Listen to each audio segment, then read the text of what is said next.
There was a woman named Susan B. Anthony that was an American women rights activist. During this time, women and black people didn't have the right to vote. So Susan B. wanted to fight for equal rights for women and black people to vote and to end slavery. Susan B. was born on February 15, 1820 in Adams, Massachusetts. She was the second oldest out of 7 sisters and brothers.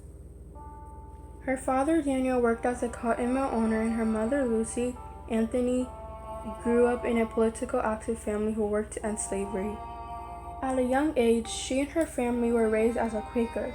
She was inspired by the Quaker belief that everyone is equal under God, which led her and her 7 sisters and brothers to fight around the world for women and black people voting rights.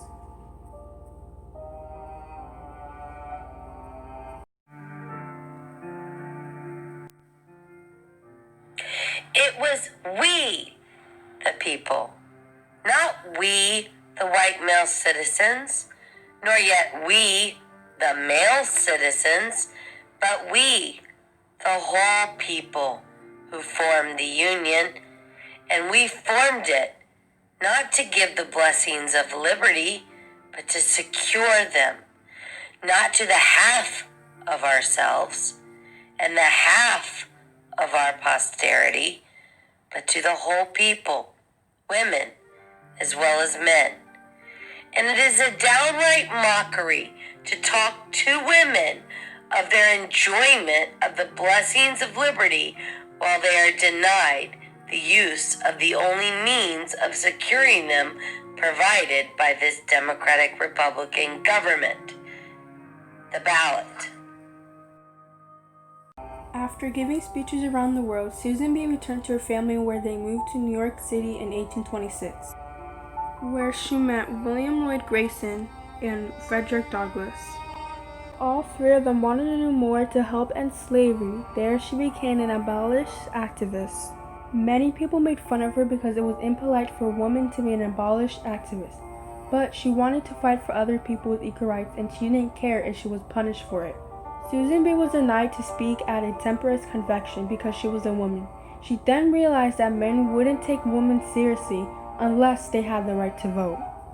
She then said there never will be a complete equality until women themselves help to make law and elect lawmakers.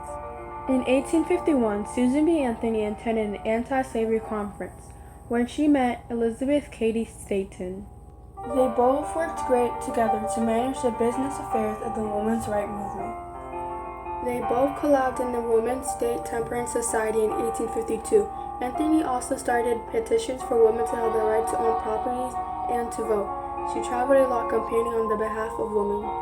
In 1856, Susan began working as an agent for the American Anti-Slavery Society until the Civil War. After the Civil War ended, Anthony started to focus more on women's rights. In 1866, Anthony and Stanton established the American Equal Rights of Association, calling for the same rights to be granted to all regardless of race or sex.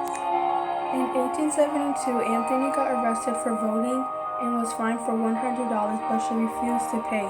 In 1905, she met with the President Theodore in Washington, D.C. to lobby for an amendment to give women the right to vote. Susan B. was never married. She wanted to keep it like that because she wanted to focus on fighting for women's rights. Sadly, she died on March 13, 1906 at the age of 86 from heart failure and pneumonia. During this time, women still didn't have the right to vote. It was until 14 years after her death, the 19th Amendment to the U.S. Constitution, giving all adults women the right to vote, was passed. The 19th Amendment was nicknamed in honor of Susan B. Anthony in recognition of her dedication and hard work.